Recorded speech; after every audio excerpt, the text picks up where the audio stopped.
Town Hall 15 is one of the biggest power spikes in the game, so much so that it is a sin to stay at Town Hall 14 longer than you have to. And today we're going to be avoiding this sin because we are finally upgrading our Town Hall on the Strategic Rushing Let's Play account. Also in this video, I'm going to be breaking down why Town Hall 15 is so much more powerful than Town Hall 14, as well as how you can take advantage of that power spike early in your Town Hall 15 journey. And guys, you want to stick around if you're a fan of the Let's Play series because there are a lot of updates to talk about. Let's talk first about the condition the account is in on the way up to Town Hall 15 right now. All the upgrades at the bottom of the base are done, and these are the upgrades that are going to use magic items only, so I need to go to the next Town Hall level to get good value out of more magic items. You'll see that some of my other core defenses are not done, like the Infernos and the X-Bows, but because we are out of magic item upgrades at this Town Hall level, we simply have to move on, and that is more important.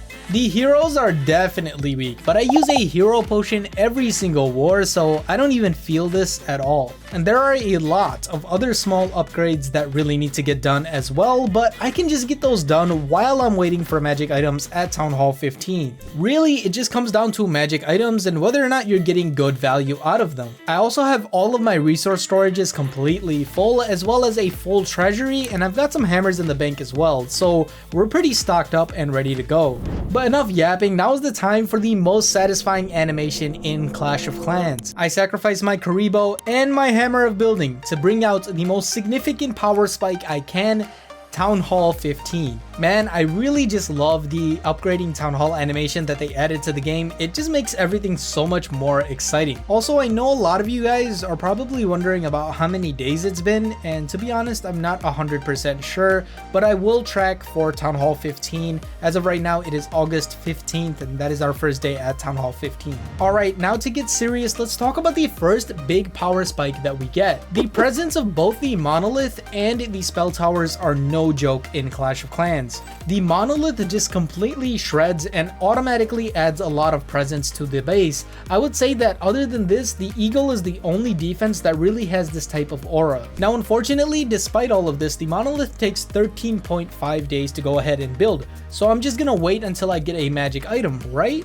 Wrong, we're just gonna drop this thing right now. Remember that Builder Bonanza, the 12% builder boost, is up right now, plus we get 20% from the gold pass, so if I upgrade this right now, I save myself 3+ days and a future magic item. Technically, it still is inefficient to do this, but given the power spike, I think it is okay. But I wouldn't recommend doing this outside of Builder Bonanza. The other building we get is the Spell Tower, and this thing is really important for strategic rushers specifically. We often have our core defenses maxed out instead of our smaller defenses, so this brings a lot of value to the base because we can just use the Rage Tower on those core defenses, and this is really important. Unlike the Monolith, you can do all of the levels of the Spell Tower on your own, so I'm gonna go ahead and drop the first Spell Tower right now with the gold that I have. But guys, this defensive power spike cannot be underestimated. For those of you that missed Town Hall 15 esports, the game was just notoriously hard, and a big part of that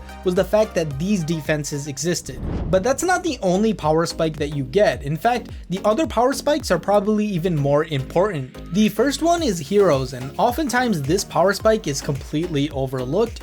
But Town Hall 15 gives you 10 hero levels, while Town Hall 14 and 16, they only give you 5 each. So this is a really big power spike. If you're using those hero potions, you can immediately get a lot of value. The more obvious boost is the pets for sure, because you get 4 brand new pets and they're better than most of the ones at Town Hall 14. Thanks to the recent changes, the pet house actually doesn't take that long to upgrade anymore, so we can go ahead and put down a level of the pet house immediately. And the only thing we really need to do is get the pet house to level 8, because then we can take full advantage of the new pets with a hero potion. So once again, a pretty strong power spike with the heroes and the pets. On the note of heroes, the builder base ones have completely not progressed. This is because I've been consistently getting 200%ed on defense because my defenses are simply not strong enough. So I asked the builder base goat Ashger some questions about it, and he said that the defenses that I should target upgrading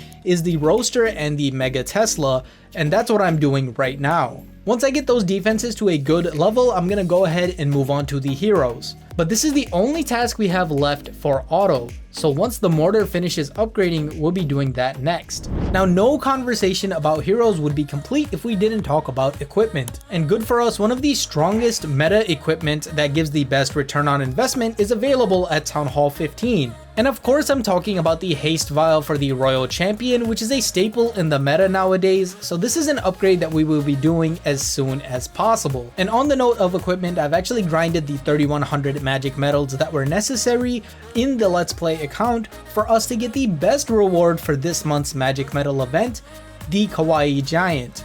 Nah, I'm just joking, it's the magic mirror, so let's go ahead and just get that for the Let's Play account. So a nice equipment power spike with Town Hall 15 as well, but believe it or not, there's more to cover. And one of these things is the new Barracks level, which unlocks the Root Rider. In fact, this power spike is simply so great that I'm gonna go ahead and use my second hammer of building right now and go ahead and get the Root Rider unlocked. This will allow me to start my countdown again because I have so many CWL medals anyway. I'm also using the hammer because I don't have enough elixir to upgrade this as well as upgrade the other and final building that gets a power spike at Town Hall 15, the Army Camp. Now 20 more army space is actually insanely strong. That's literally a ton of funneling or headhunters that you get for free, so this is a really big spike. Now the army camps take 11 days each, so I'm not going to be using magic items on them, but I will be upgrading them as soon as possible once I have the resources and get some of the other upgrades out of the way. So literally within 2 or 3 weeks of Town Hall 15, I'll have access to Root Riders, 3 scary defensive structures, 20 more army camp space, the Haste Vial itself, and 10 more hero levels and maxed pets every time I use a hero potion.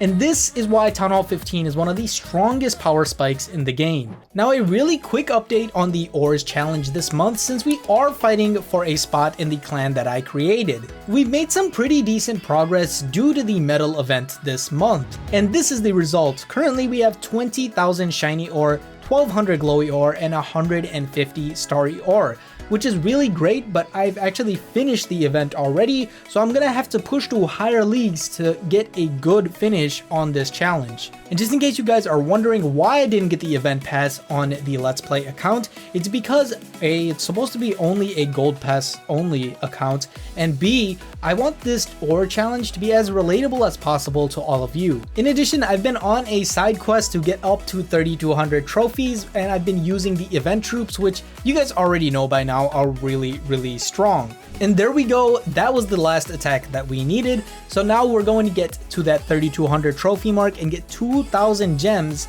for our use. Now currently we have 3300 gems on the account, but hopefully we can get even more once we get to 3000 builder base trophies as well. And guys, I could just ball out these gems on as many ores as possible in the shop, but once again, I want that ore challenge to be as relatable as possible to all of you, and so we're not going to do that. That being said, do let me know what I should be doing with all of these gems. Should I use it on the apprentice builder, or should I just buy some ores instead, or get some books of heroes later? Again, this account is heavily influenced by all of you. Now, if you're not sure about what getting kicked out of the clan means or what ore challenge I'm even talking about, it's because you're not caught up on the lore. And I'll be honest, I really don't want you to miss out when the ore challenge video drops, because that's going to be a really fun video. So click on this video right here so that you can catch up and know exactly what's going on with the BD Legend ore challenge for the month of August.